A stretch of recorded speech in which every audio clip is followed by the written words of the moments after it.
The Taylor family has been farming traditional shellfish like oysters and clams since the 1890s, but the geoduck is a recent cash crop. Harvesting this delicacy presents unique challenges, however, because it lives deep in the sand.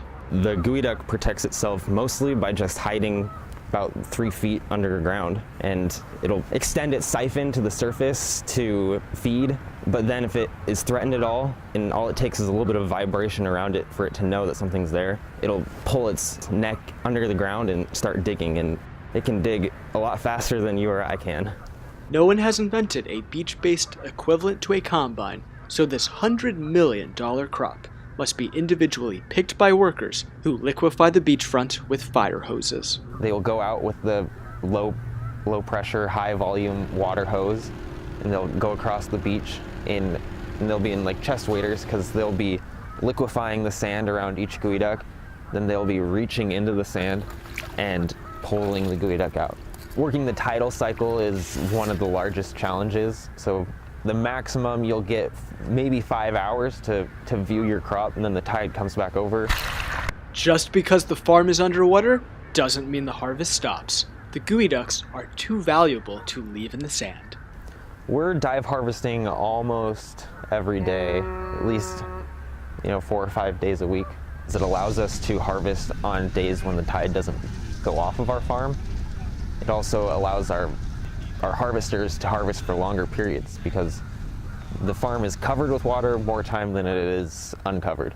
Dive harvesting allows the Taylors to gather geoducks without interruption and maximize yields. We have always tried to be on the forefront of the industry, always willing to try something new, take risks, and sometimes when you take a risk it fails and you definitely have to dig deep to get back up and keep farming. Farming's never easy. We're working in the natural environment that there's so many things we can't control out here. Difficult, but worth the effort. When Niall's shift was over, he took me back to the bay house to sample his crop. So to prepare a geoduck, we will just quickly drop it into some boiling water, and that allows that rough skin to separate from the meat. And then what we'll do is peel that skin off. All of this meat we will be able to eat. And then we can cut it really thin, and then we can serve it sashimi style.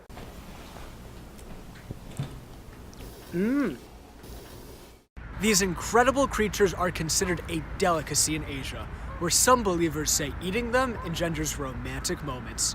With retail prices reaching $100 per pound, this reporter may need to stick to a box of chocolates. For RFD-TV, I'm Caleb Firing, and this is American Farm Odyssey.